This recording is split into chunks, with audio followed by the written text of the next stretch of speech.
Maligayang pagdating sa Movie Pinoy Recap Story. Sa video na ito, ay inyong matutunghayan, ang 2013 action thriller suspense movie, na may pamagat na, Redemption.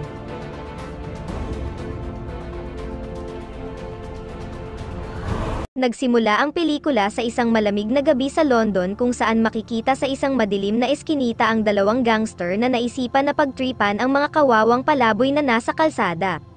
Nang makita nila ang isa sa mga palaboy na babaeng si Isabel ay nilapitan nila kaagad ito upang tikman at samantalahin ang kanyang kahinaan. Dahil dito ay pumalag na ang isa pang palaboy na si Jones upang magkaroon ng pagkakataon si Isabel na makatakas sa pangbababoy sa kanya ng dalawang kawatan. Subalit dahil sa ginawa ni Jones ay walang tigil siyang ginulpi ng dalawang gangster at dahil na rin sa hindi pa siya kumakain sa araw na iyon ay wala siyang kalakas-lakas para gumanti sa mga ito. Nang makakita siya ng pagkakataon upang makatakbo ay pilit niyang inakay ang nanghihina niyang katawan upang matakasan ang dalawang abusadong gangster. Di naglaon ay umakyat rin siya sa isang building at nang makakita siya ng bukas na bintana ay pikit mata siyang tumalon sa loob nito para lang matakasan ang mga humahabol sa kanya.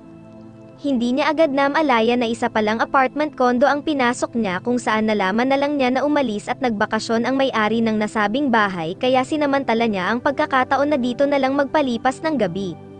Pagsapit ng umaga sa kasamaang palad ay nagawa pa rin na matunton ng isa sa dalawang kawatan si Isabel, kasabay naman nito ng magising na si Jones ay ginamit niya ang banyo sa bahay upang makapaligo.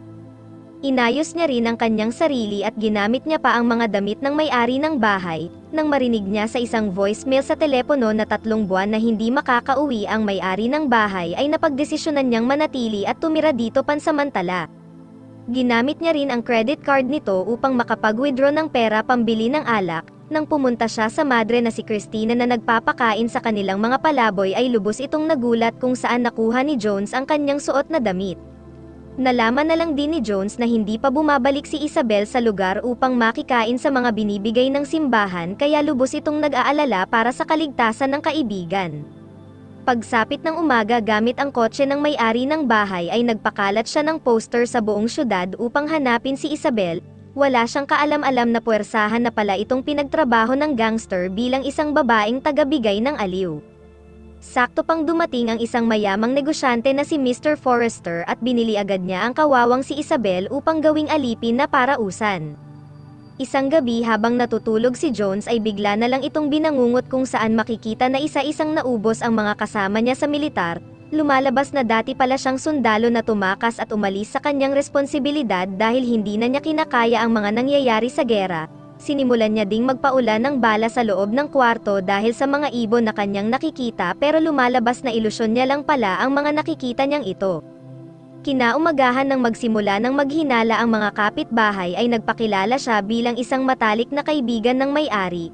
Dahil rin dito ay napilitan na siyang wag nang gamitin ang credit card ng may-ari at sinimulan na niyang magtrabaho bilang isang kitchen helper at tagahugas ng plato sa isang Chinese restaurant.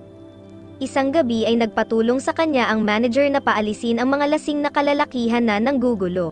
Matapos niyang ihatid ang mga ito palabas ng kainan ay sinimulan siyang hamakin ng mga ito at sabihin na natatandaan nila siya na isang maduming palaboy nung mga nakaraan. Nang sinubukan siyang suntukin ng isa sa mga ito ay hindi na nagpigil pa si Jones at kanyang binigyan ng leksyon ang mga barumbadong lalaki. Kahit magtulong-tulong pa silang buong grupo laban sa nag-iisang si Jones ay makikita na nagmistulan silang parang mga papel na pinagtupi-tupi at pinaglukot-lukot ni Jones. Napanood ng may-ari ng restaurant ang mga nangyari at lubos itong bumilib sa lakas ng kanyang tagahugas ng plato kaya dinala niya si Jones sa isang mayamang mafia boss na si Mr. Choi upang alukin siya na maging tauhan niya. Dahil sa kawalan ng pera at upang mahanap niya ang nawawala niyang kaibigan ay tinanggap na niya ang trabaho. Kinaumagahan ay sinukat agad ng mafia ang kanyang kakayahan nang utusan siya ng mga ito na pabagsakin ang nakita nilang 2 miyembro ng kilabot na gang sa lugar. Kahit pa pinakitaan siya ng mga ito ng sandata ay hindi umurong si Jones at mabilis niyang binigyan ng sipa at suntok ang 2 gangster. Magmula nito ay binigyan na siya ng sunod-sunod na trabaho ng mafia boss kapalit ng malaking halaga ng pera. Mula sa pagiging driver para sa grupo at taga-singil ng mga utang ay lubos na pinagbutihan ni Jones ang inaatang sa kanyang mga trabaho.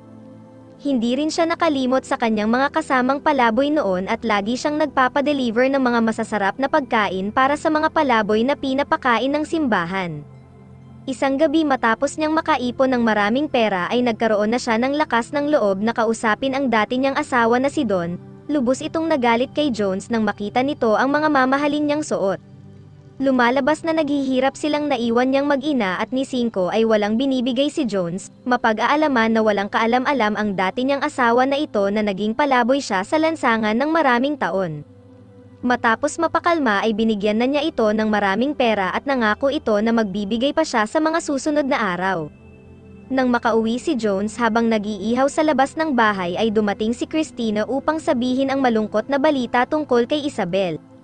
Kanyang ipinaliwanag na nakita ng mga pulis ang walang buhay na katawan nito na tinapon na lang sa isang ilog, mapag-aalaman din sa balita na ginalaw ng paulit-ulit ang kawawang babae.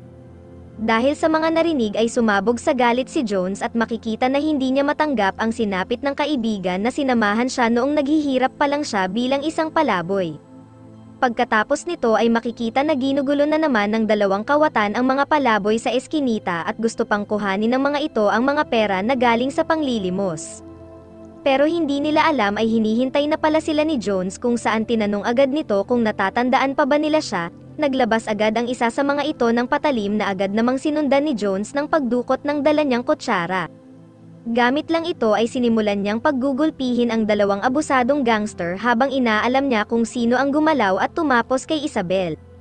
Nagmatigas pa ang mga ito at tila ayaw nilang umamin kaya pinagbali-bali niya ang mga buto ng mga ito, tinapon niya rin sa basurahan ang isa sa mga ito at nang dumating sa punto na hindi na sila makalaban pa ay pinagbantaan na ni Jones ang isang gangster na dudukutin niya ang mata niya gamit ang kutsara kung hindi pa siya aamin. Dahil sa takot ay umamin na rin agad ito kung saan sinabi nito na ang isang mayamang negosyanteng lalaki na may hawak ng isang underground club ang bumili kay Isabel. Pagkatapos nito ay nagkita rin sila Jones at Christina sa isang art gallery suot ang niregalo niyang damit. Ibinalita nito na nalaman na niya ang eksaktong pangalan ng may sala sa pagkamatay ni Isabel na si Mr. Max Forrester. Habang pauwi ay binalaan siya ng madre na huwag na niyang planuhin pang gumanti sa nasabing negosyante dahil lumalabas na alam na nito ang trabaho ni Jones bilang isang kilabot na mafia na matapos sa mga taong kalaban ng boss niya. Ibinahagi nito na noong malapit na siyang mag-18 years old ay paulit-ulit din siyang ginalaw ng gymnastic coach niya kung saan dumating sa punto na hindi na siya nakatiis at kanya itong tinapos. Magmula noon ay sa halip na ikulong siya ay dinala na siya sa kumbento upang maging isang madre at hanggang sa panahong ito ay lubos niyang pinagsisisihan ang kanyang mga nagawa. Gamit ang impluwensya ng kanyang boss na mafia ay nakiusap ito kung may alam ba silang impormasyon kung saan naglalagi ang nasabing salarin. Pumayag naman ang mga ito na sabihin ang kailangan niyang impormasyon kapalit ng isang trabaho na pagde-deliver ng mga imigranteng palihim na papasok sa bansa upang makapagtrabaho. Agad namang tinanggap ni Jones ang trabaho at matapos mabilang ang mga taong ipinuslit sa mga kahon ay dineliver na niya ito sa kanilang destinasyon. Matapos nito ay ibinigay na ng mafia ang hinihingi niyang kumpletong impormasyon at mapapansin na hindi na siya makapagpigil na ipaghiganti ang kaibigan niyang ginalaw at tinapos ng lalaki. Kinaumagahan ay dumating na ang totoong may-ari ng bahay kung saan nagtaka agad ito na ayaw bumukas ng pinto. Nakita na lang niya sila Jones at Christina sa loob na nagmadaling lumabas sa likod ng nasabing bahay. Kinumbinsi siya ni Christina na wag na niyang ituloy ang nasabing paghihiganti pero tila desidido na talaga si Jones sa kanyang mga plano. Sinugod nito ang mga tauhan ng nasabing salarin sa restaurant na pagmamay-ari nito, kanyang pinabagsak ang lahat ng mga umatake sa kanya at sinigurado niyang walang makakapigil sa kanyang mga balak. Nagpunta rin siya sa isang party kung saan imbitado ang nasabing salarin, nang makita niya ito ay agad niyang kinumpronta ang lalaki sa ginawa nito kay Isabel. Nagmaang-maangan pa ito sa mga sinasabi ni Jones kaya hindi na siya nakapagtimpi at kinaladkad niya ito papunta sa railings ng building sabay ng paghulog niya dito. Pagkatapos nito ay nagmadali na siyang tumakas at nagtungo siya sa bahay ng kanyang mag-ina kung saan nag-iwan siya ng isang bag na puno ng pera. Sa pagtatapos ay malalaman na lang na umalis na si Jones sa syudad at iniwan niya ang lahat ng mga natira niyang pera mula sa pagtatrabaho sa mafia para sa mga palaboy na nangangailangan ng tulong.